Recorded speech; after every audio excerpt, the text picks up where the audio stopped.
Those words were written by Francis David in the 1500s, and they're progressive even today. Like Norbert Chapek, he was raised Catholic and went on a spiritual journey where he became a Lutheran and a Calvinist, and eventually founded the Unitarian Church in Transylvania, which is now Hungary.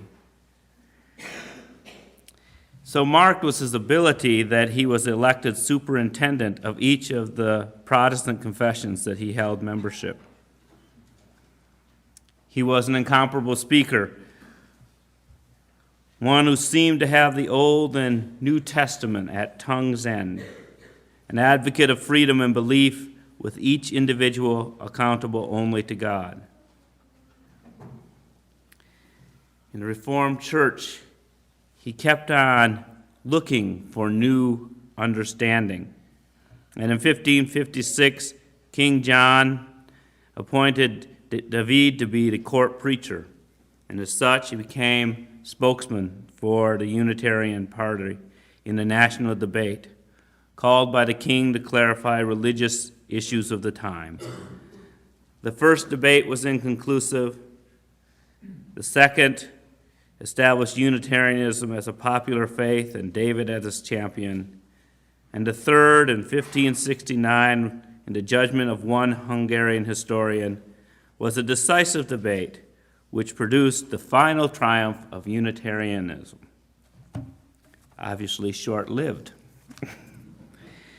For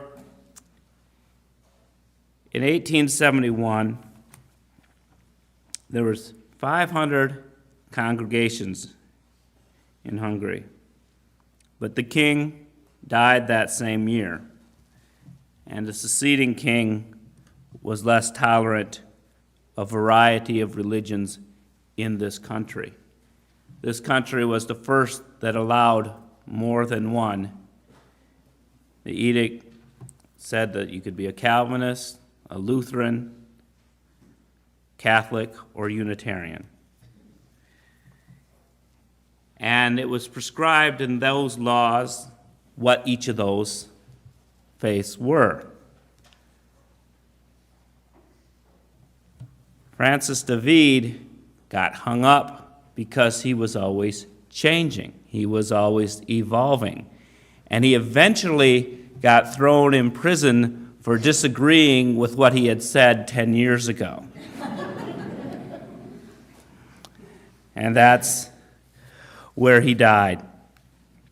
We remember him as someone who knew that religious change doesn't happen all at once, but step by step. And all of us have come to this congregation on a step-by-step path of our own religious change. Our religious change doesn't have to be always in step with the person in the pew next to us. We need not think alike to love alike. Please join in singing hymn number 66, When the Summer Sun Was Shining.